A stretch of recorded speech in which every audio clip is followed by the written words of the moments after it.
नमस्कार दोस्तों। Daily news India 1.0 में आपका बहुत बहुत स्वागत है।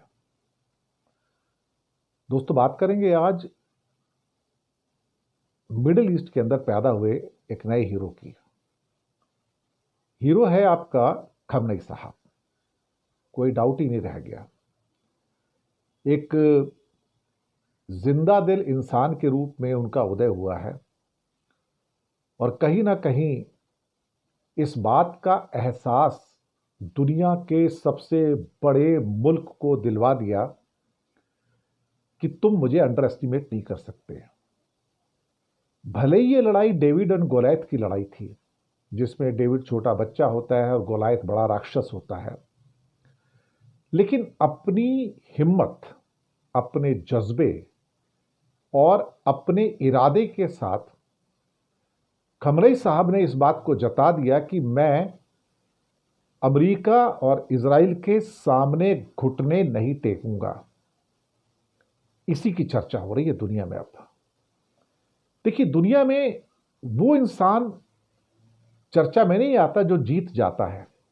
नहीं, लोग लड़कर हारते भी हैं, ऐसी बात नहीं है, लेकिन अगर हारना है तो लड़कर हारो, सरेंडर करके मत हारो। जैसे दुनिया के बहुत सारे नेता, अब मैं नाम क्या लूं, आप तो जानते हो, नाम सरेंडर हो गया उनका, तो वो हिम्मत नहीं पैदा हुई, वो दृढ़ता, वो इरादा, वो कमिटमेंट नहीं पैदा हुआ। लेकिन खमनई साहब ने ये इरादा भी जाहिर किया, ये हिम्मत भी जाहिर की, ये साहस भी जाहिर किया कि वो बड़े से बड़े दबाव के अंदर घुटने टेकने को तैयार नहीं हैं और अपने कंट्री की सॉवरेनिटी की रक्षा कर सकते हैं। और अमेरिका को मानना पड़ा कि रजीम चेंज का हमारा कोई इरादा नहीं है, हम रजीम चेंज करना नहीं चाहते हैं। मैं समझता हूं कि ये एक बहुत बड़ी विक्ट्री है, एक मेगा विक्ट्री है। और जितनी भी दुनिया में 800 करोड़ की पॉपुलेशन है, उसमें 200 करोड़ मुस्लिम की पॉपुलेशन है, तो उन 200 करोड़ मुस्लिम्स के लिए एक नया हीरो पैदा हो गया। उम्र तो 86 साल है, लेकिन उसकी हिम्मत के चर्चे तो हो रहे हैं कि ये आदमी खड़ा तो हुआ उसके सामने। और इसके अलावा कई कायर मुल्क जो थे, जो अमेरिका के गुलाम बन के, अमेरिका की रखैल बन के जिंदा थे, उनको भी तक जवाब दिया। और जो रखैल बनकर जिंदा थे, वो सारे के सारे बादशाह मिडिल ईस्ट में, उन्हें खौफ हुआ जब मिसाइलें गिरी तो भागने शुरू हुए। ये क्या हो गया, ये क्या हो गया, हमें बचाओ, हमें बचाओ। और भाग के किसके पास जा रहे हैं? फिर अमेरिका के पास। लेकिन ये 86 साल का बुढ़ा भागकर अमेरिका के पास नहीं गया साहब, इसने खड़ा होकर सामना किया है उसका और साफ कर दिया कि मैं तुम्हारी धमकी से डरने वाला नहीं हूं।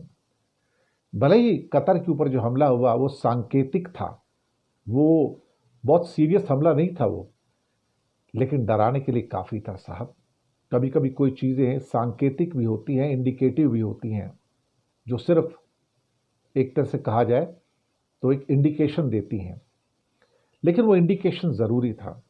और इस हिम्मत में हमने ये भी देखा कि जो इजराइल अपने आप को समझता था कि टच मी नॉट, मुझे कोई टच नहीं कर सकता, मेरे यहाँ तो एक बम, एक गोली नहीं गिर सकती, आज वही नेतन्याहू अपने सामने हुए, तहस नहस हुए हाइफा और तेल अवीव को और खैबशीर को, बाकी जो शहर हैं उसके अलग अलग से नाम हैं, उनको बर्बाद होते हुए देख रहा है।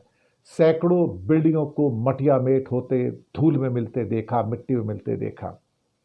और उनकी इंश्योरेंस कंपनी को भी दिवालिया होते हुए देखा। इस किस्म का सरेंडर, इस किस्म का खौफ, इस किस्म की बर्बादी हमने गजा में तो देखी, लेकिन इजराइल में नहीं देखी थी। इजराइल के लोगों को पहली बार लगा कि वॉर के अंदर सामने वाला भी कितना भारी पड़ गया। जिसको हम बकरी का बच्चा समझते थे, आज वो हमारे जान का दुश्मन बन गया और हम अब उससे अपनी जान बचाने के लिए पिछले 12 दिनों से बंकर में छुप छुप के जिंदगी गुजार रहे हैं। ईरान ने यह भी साबित किया कि हम अपनी रक्षा के लिए आखिरी सांस तक लड़ेंगे और इससे ईरान का सम्मान पूरी दुनिया में बढ़ा। तो वेस्ट वेस्टर्न एशिया या जिसको कि हम मिडिल ईस्ट कहते हैं, मिडिल ईस्ट में अभी जो चौधराहट थी जो इजराइल की वो ख़त्म हुई और एक नया चौधरी पैदा हुआ जिसका नाम ईरान है। तो आज से यही इजराइल ईरान से और डरेगा, क्योंकि अब उसे पता लग गया इसकी ताकत बहुत है भाई। ये तो मेरे आयरन डोम, पैट्रियट, डेविड स्लिंग, थार्ड सबको सत्यानाश करके और मेरी बिल्डिंगों को, मेरे अस्पतालों को, मेरे पोर्ट्स को, मेरे एयरपोर्ट्स को सत्यानाश कर सकता है, मेरे लोगों को मार सकता है। और ये शख्स सिर्फ दावे नहीं करता, इसने करके दिखा दिया और इजराइल की नाक में दम कर दिया।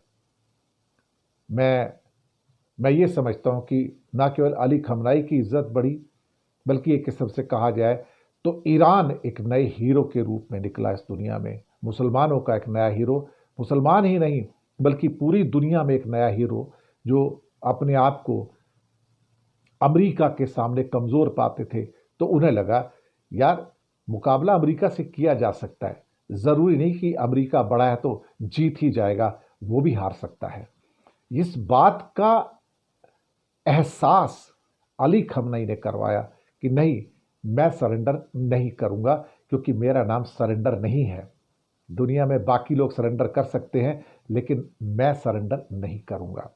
ये हिम्मत है, ये जज्बा है अली खमनई और ईरान की जो हिम्मत है, जो जज्बा है, उसे तो हमारा भी सैल्यूट है, हमारा भी सैल्यूट है। शुक्रिया।